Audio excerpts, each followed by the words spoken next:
नमस्कार, स्वागत है आपका कैपिटल टीवी में। लोकसभा के शीतकालीन सत्र के पहले दिन मोदी सरकार ने तीनों कृषि कानून वापसी का बिल पेश किया, जिसे लोकसभा और राज्यसभा में पास कर दिया गया। लेकिन इस पर भी विपक्ष को चैन नहीं आया है और इसे लेकर कभी नए बयान सामने आ रहे हैं। देखिए इस रिपोर्ट में।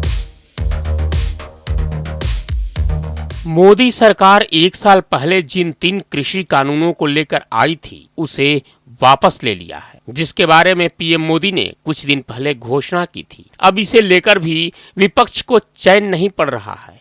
एक तरफ किसान संगठन बेचैन हैं, तो दूसरी तरफ कांग्रेस, टीएमसी, सपा, बसपा समेत कई दल चिल्ला रहे हैं। वहीं कृषि कानून वापसी पर एआईएमआईएम अध्यक्ष असदुद्दीन ओवैसी ने जो कुछ कहा उसे खुद सुनिए, जिससे आपको खुद समझ में आ जाएगा कि उनकी मंशा क्या थी। कैसे पीएम मोदी ने उनके पर ही काट दिए, जिसके सहारे वो चुनाव में उड़ने की कोशिश कर रहे थे। बीजेपी ने चुनाव को सामने रखकर ही हालत मजबूरी में अपने पॉलिटिकल लॉसेस को देखते हुए उन्होंने ये फैसला लिया है। ये जो फार्म लॉस को रिपील किया गया उसमें एक वर्ड लिखा गया, दो चीजें हैं कि एक तो ये कि एक किसानों का छोटा सा तबका है इस कानून के खिलाफ था, दूसरा आजादी का अमृत।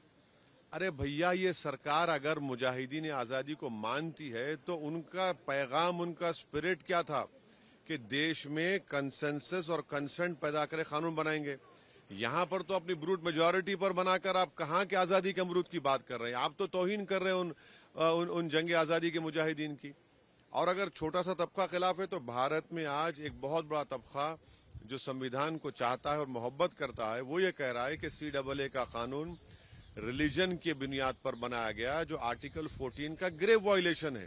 इसीलिए हम सरकार से डिमांड करते हैं कि उसको वापस लिया जाए सीएए कानून को। एआईएमआईएम प्रमुख ने साफ तौर पर कहा कि मोदी सरकार ने चुनाव के लिए इन कानूनों को निरस्त किया है, लेकिन खुद के बारे में नहीं कहा कि वे चुनाव के लिए इस कानून को हथियार के रूप में प्रयोग कर रहे थे। अब तक ओवैसी के पास 2 मुद्दे थे, एक तो मुसलमान और दूसरा कृषि विधान। लेकिन मोदी ने दूसरा मुद्दा ही खत्म कर दिया और पहला मुद्दा खुद ओवैसी को न खत्म कर दे। साथ ही ओवैसी ने एक बार फिर सीएए और एनआरसी पर अपनी वही पुरानी धुन और राग अलापा है। आज किसान से ज्यादा दुखी विपक्ष दिख रहा है, क्योंकि उसे नहीं उम्मीद थी कि एक दिन में ही दोनों सदनों से पास होकर कृषि कानून वापस हो जाएगा। लेकिन मोदी ने वो कर दिखाया, कृषि कानून पास भी किया और वापस भी लिया। इससे एक तो सरकार की शक्ति दिखती है, वहीं दूसरी तरफ बिखरा हुआ विपक्ष दिख रहा है, जो हर मामले में सिर्फ विरोध करना जानता है। इस खबर में फिलहाल इतना ही। बने रहिए कैपिटल टीवी के साथ। जय हिंद।